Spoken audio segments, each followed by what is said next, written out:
part of the Women of Enlightenment and our first Saturday workshops. I'd like to speak to you today on friendships. This sermon came to me as I was with my cousins a few weeks ago. We were sitting around Diane, whom some of you know, and her sister Patty, and we were laughing and sharing memories and giggling and just having a good old time. And I read this on a blog from Austin's moms, and they said, cousins are usually the first friends we have, and no one will understand your crazy family like they do. Isn't that the truth? I grew up with my cousins, Becky and Laura, which are younger than me, and Diane, her sister Patty, and brother Michael.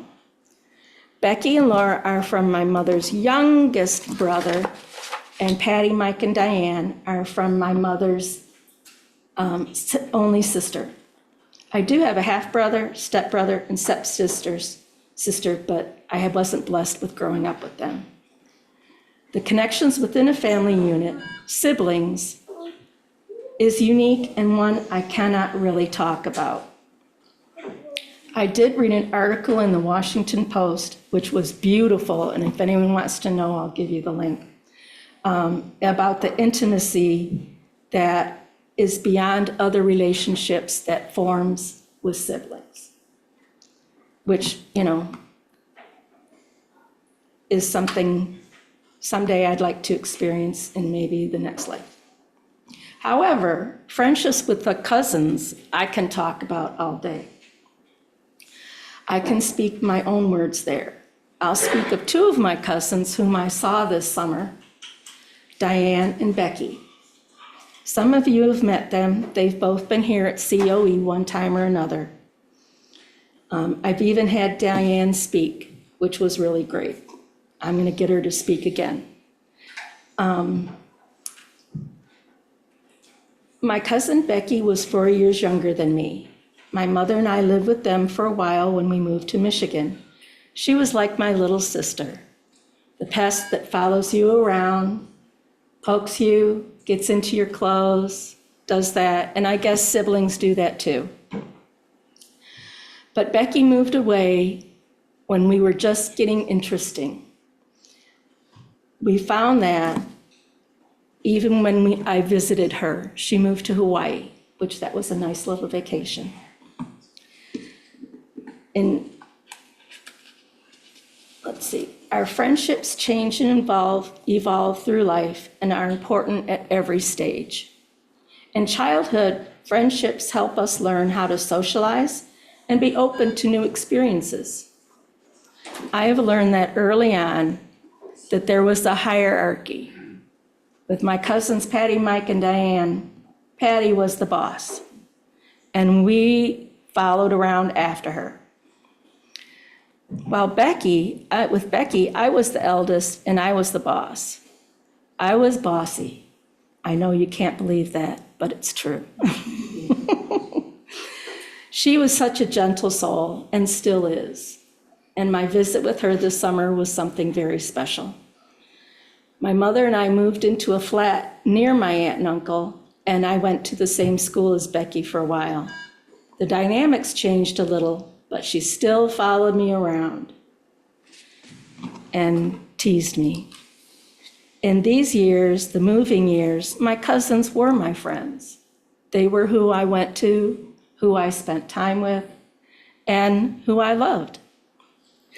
I spent summers with them as Diane lived in a house by a lake, and I remember spending summers there and being as athletic as she was, and then hiding in a small nook with the books when I ran out of steam, which was often.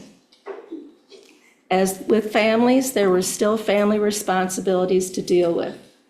Cleaning up after ourselves, helping with dinner or the dishes, taking care of the younger ones, and going to the park or washing cars. Sometimes being thrown together when you really wanted to just be quiet. You had to get along. You learned how to get along. And that was the best part. In your teenage years, the friendships are often based on shared interest in social groups that help teens find their identity and fit in. My teenage years were pretty settled. My mother bought a house in Royal Oak, and I spent my last few years of grade school in one place. Unfortunately, it was a difficult beginning. I came into high school as a sophomore, and the education staff did not agree with the school curriculum of Detroit schools, and I had to repeat a number of classes.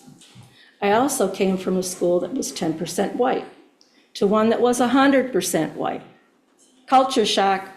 I didn't have much in common and couldn't form any social groups, but I had wonderful teachers that helped continue my interest in writing and reading. I also found a friend. I started working and met Bridget, who was 2 years behind me in school, but this was a saving grace as I wasn't comfortable with many of the kids my age. In adulthood, the friendships can be influenced by how close people live together, and the quality of the friendship becomes more important. I was blessed with meeting new neighbors, Lori and John, and they moved next to my mother, and Lori soon gave birth to a baby girl, Erica. Later, they had a boy, Brian. I named him. Well, Brian means strength, and his sister Erica was very strong. He needed something by his side. I was still friends with Bridget. Becky had moved to Hawaii, and my cousin Diane had moved to California for a bit. So it was nice to have a new family and friends I could be with.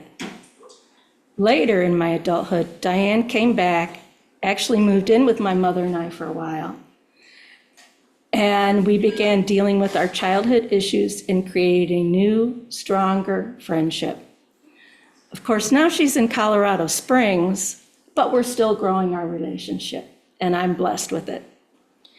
Now, as an older adult, I'm focusing on smaller groups, more close-knit friends, and becoming more selective about who I spend my time with.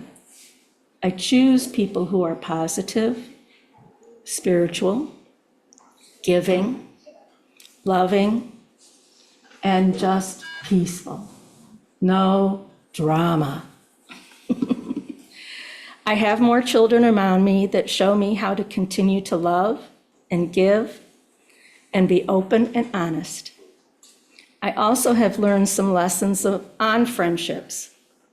Number one, as they change and grow, they have to change and grow or they wither and die. If you don't change with them or grow, then they are lost to the past. I'll share some items I found in searching for information on friendships.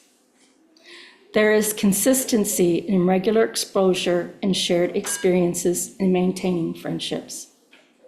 I try to keep contact with those that are further away.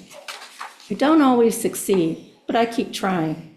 I value them, and they are important to me in my growth.